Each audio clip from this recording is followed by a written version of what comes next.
today we're going to be looking at what could only be considered the greatest sequel in the Halloween franchise since the original. Nope. Today we're talking about Halloween Resurrection, which is quite possibly the worst in the franchise. So, let's get spooky.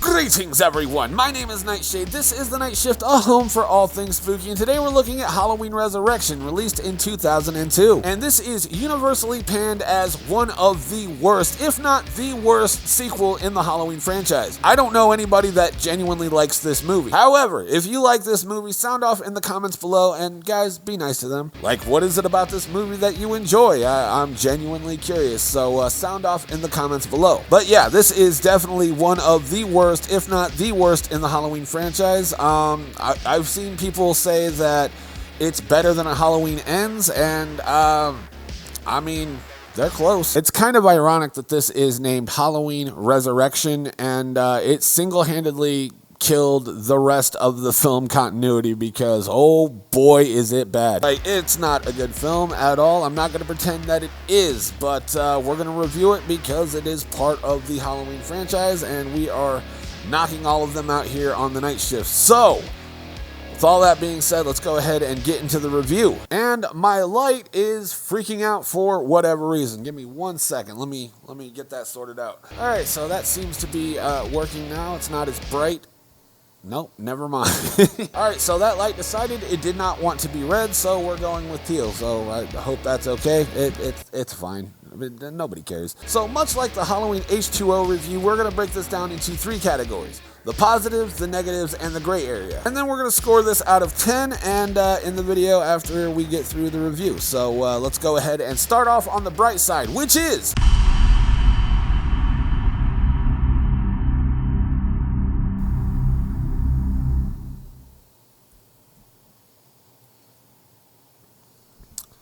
so that's it for the positives. Now we move on to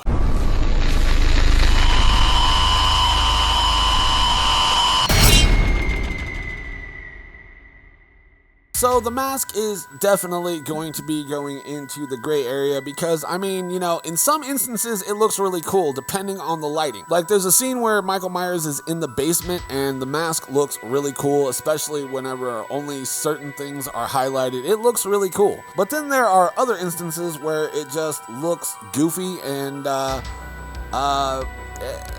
it doesn't do it for me. It looks almost like Arnold Schwarzenegger in some spots. Like, there's a couple different masks used. Like, they're all the same mold mask, and there's a couple different variations of them. There's one that's like really matte, and I think that one looks cool, but then there's also like a glossy copy, and I think that looks not as good. But overall the sculpt is okay. It's not the best, but it's better than some. And yeah, so it's definitely gonna go in the gray area here. So yeah, and that's gonna do it for the gray area. I know it was such a long list of different things in the gray area. I don't know if we have enough time to finish our next spot, which is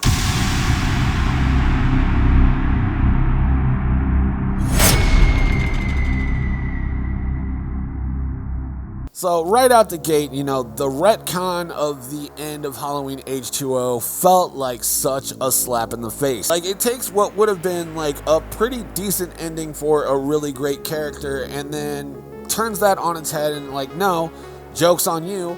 That actually wasn't Michael Myers. And it feels really fucking stupid. And before anybody says, well, oh, that's how it was supposed to be all along. That's what it was written in Halloween H2O. That was going to be the ending all along. I know, and that doesn't make it any less fucking stupid. We, the audience, did not know that at the time. Like, that seemed like it was it for the Halloween franchise. It was over. It was done. We, at the time, didn't know they had another sequel in the works. So, like, whenever we all went to the theater to go check this out and were hit with a stupid fucking retcon, it felt like a slap in the face to the ending of Halloween H2O. So, even though it was planned, it was still fucking stupid. Like, really fucking stupid. And it's very infuriating right out the gate of watching this film. Like, this film starts off with a slap in the face, and it doesn't get any better. So with that being said, let's move right along to our next negative, which is... So Michael Myers finally kills Laurie Strode and goes back to his family home. And he is met with a bunch of douchebag college students filming a live internet streaming show where they explore the Myers house. And he kills them off one by one until he is stopped. And yeah, it's a dumb fucking story. Like, sure, you get some props where props are due because, you know, live streaming wasn't a big thing back in 2002. Shit, that was even before I was in high school. That was a while ago. And yeah, live streaming wasn't really a thing, but you know, they kind of were talking about it before it was a thing, before Twitch was a thing. And honestly, being the first one to talk about shit like that, cool, you get some points there. But other than that, the rest of the storyline, fucking dumb. There's so much wrong with the storyline here.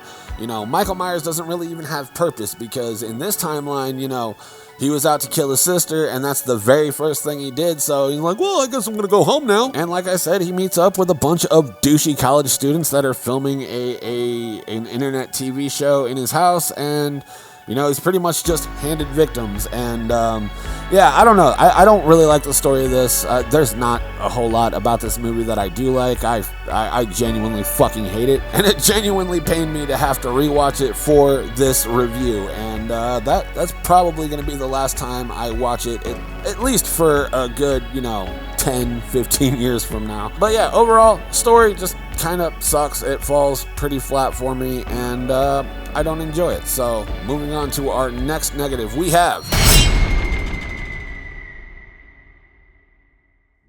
So this one almost got put into the gray area with The Mask, but unfortunately I could not do that. Brad Loree, he's a little bit better of a Michael Myers than, say, Chris Durand was. I think he did a little bit better of a job, but, you know, they kind of wrote Michael Myers as kind of a bitch.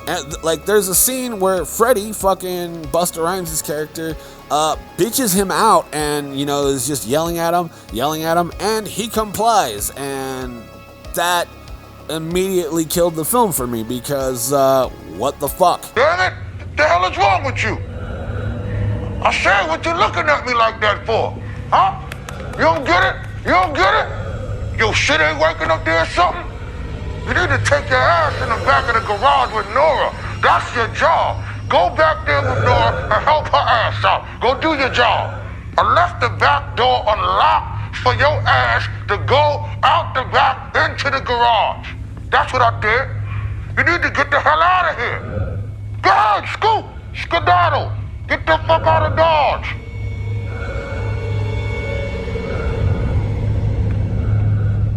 Like, Michael Myers isn't supposed to listen to people. He doesn't reason with anything. He just kills, and there is no reason on earth that he shouldn't have killed Freddy right then and there. He would have been in the gray area. If it wouldn't have been for that scene, he would have stayed in the gray area, but I just... After watching that, I could not justifiably put that in anything other than negative because it's fucking awful the way that they portray Michael Myers in this film, and like,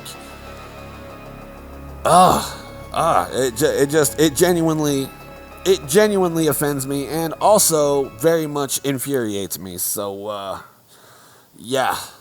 Moving on, we have...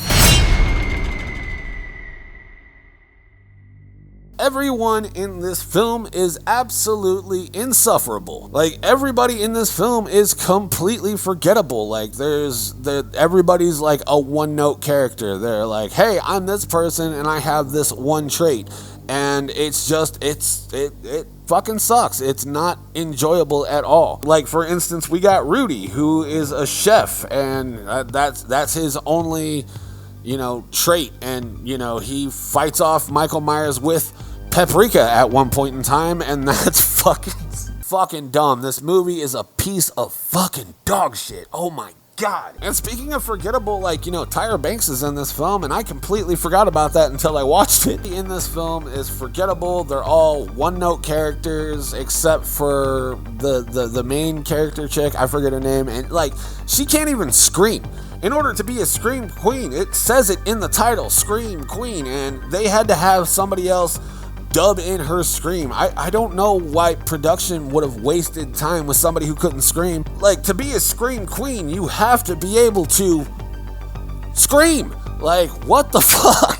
Like, her dad had to be somebody, right? Like, oh, my dad worked on this movie, so he got me this role, or something like that had to have been in the mix, because how do you become the star of a Halloween film, a horror movie, and not know how to scream? Like, what sense does that make? It doesn't make any. I don't understand it. I can't figure out how justifiably that was an option. Like, it makes zero sense to me. And I mean, yeah, it's Halloween Resurrection. It's not worth getting uppity over it. Like, I would genuinely love to have watched like the casting directors picking out characters, because I genuinely don't know how anybody could look at this cast and be like, yeah, you are fit for this role. You are gonna fucking go far, kid. And like, the best character in this film is probably one of the worst characters in the entire franchise, and that's Busta Rhymes' Freddie Harris. And like, don't get me wrong, I love Busta Rhymes as a person and as a rapper. Like, if it wasn't for Break Your Neck,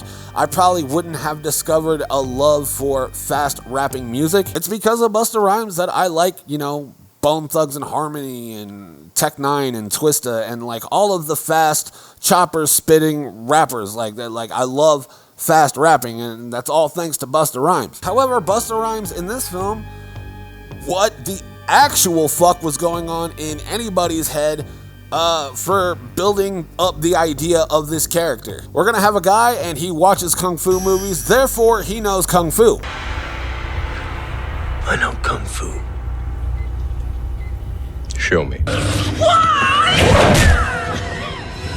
Like, we're gonna have a guy who is a fan of watching karate and watching karate kung fu flicks, and therefore he knows kung fu because he watched those movies like it was the fucking Matrix or something. That's fucking weird, because that's not how that works. Trust me, I know. Whenever I was a little kid in 3rd grade, I used to be obsessed with Bruce Lee. I watched so many Bruce Lee and even Jackie Chan movies, and you know, I watched those religiously and was fighting along and wanting to know how to do kung fu. And whenever I tried to stand up to a bully and fight back using the same kung fu moves, I got my ass kicked. And even to this day, you know, like, I'm a huge fan of boxing and mixed martial arts. That doesn't mean that I know how, like, I watch boxing, therefore I should be able to take on Canelo or something like that. That's not how that works. The decision, like, oh, he likes kung fu, therefore he's gonna fight Michael fucking Myers with kung fu.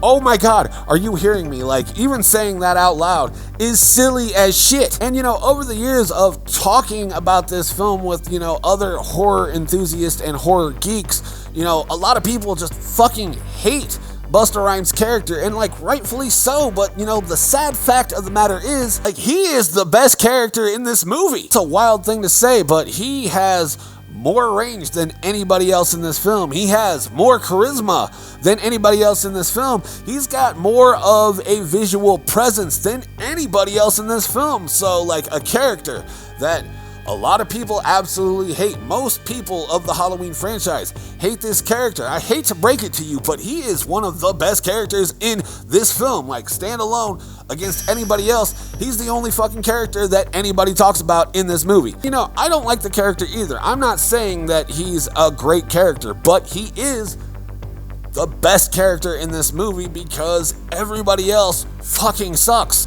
Yeah, they're like, even Decker, like, I used to love, you know, what is it, Luck of the Irish, back in the day whenever I was a kid. Even he absolutely sucks. He's like a creepy stalker internet guy, and like, before, you know, that was a common thing. So like, he was a catfish basically, and a catfish that saves the day, kind of, I guess. I don't know, man. Everybody in this film sucks, so I'm going to get genuinely heated if we don't move on to our next negative, which is... lot of the kills in this movie just suck. Not good at all. Hot dookie, poo-poo garbage. I gotta watch it with that language, otherwise I'm gonna get age restricted.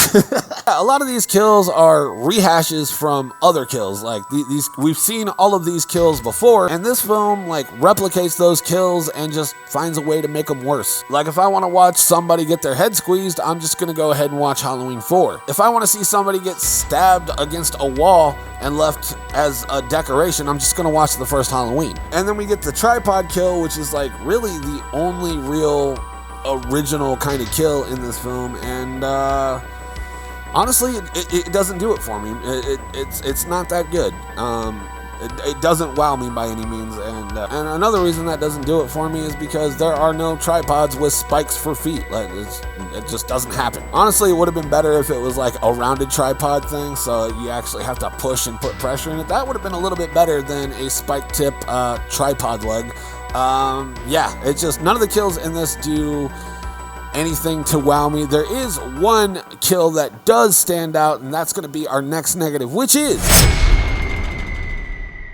So Jamie Lee Curtis didn't want to be a part of this, and quite frankly, didn't have to be, but she was contracted to play Laurie Strode one more time. So what she had production do was pretty much kill her off right at the beginning of the film so she could hurry up, get her paycheck, and be done with it. And you know, I get that Jamie Lee Curtis didn't want to be a part of this film. Totally understandable. Like, if I read the script for this, I'd be like, yeah, take me out as soon as possible, because that is a shitty fucking script. So it made sense, and I wish they would have killed her off in a different way rather than being the opening kill. Like, I understand she wanted to be killed off like as soon as possible, but I wish they would have filmed it like to where it would be something at the end, so she just shows up for one scene, gets killed, like maybe even making a sacrificial move, like, oh, I saw the live stream and that's Michael Myers, so I'm gonna come to this house and fucking take him on again and then die. We both perish in the flames, or something like that, rather than just the opening kill. And her kill sequence, kind of really fucking dumb, if I'm gonna be honest. Like she's got Michael in a trap, and you know, she just watched Michael Myers plow through a door. He's got him in the trap, he drops the knife and starts grabbing at his mask, so she wants to check to be sure, and it's like, that's Michael Myers. He's holding a bloody knife. There is no reason to try to make sure that this is the right Michael Myers. It is Michael Myers. But instead, they made her a dumb character, and she gets stabbed and unceremoniously thrown off the side of a building, and that is the end of Laurie Strode. And yeah, you know, fuck this movie, honestly. Like, seriously, fuck this movie. Like, honestly, I'm not opposed to the idea of, you know, Laurie Strode dying at all. Like, I think there's a way to do it, and a way to do it good. This movie's not fucking one of them. And yeah, so, you know, she gets stabbed, tossed off the side of the building.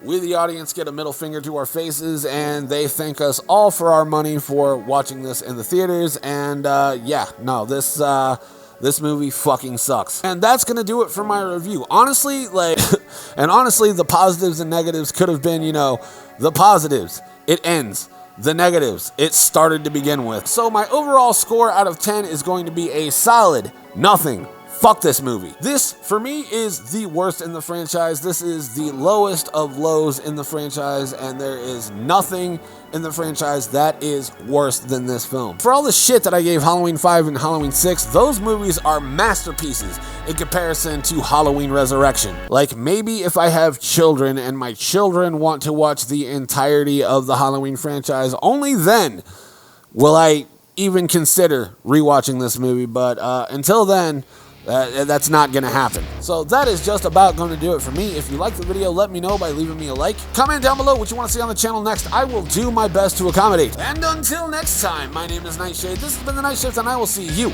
in the next video. Stay spooky, my friends.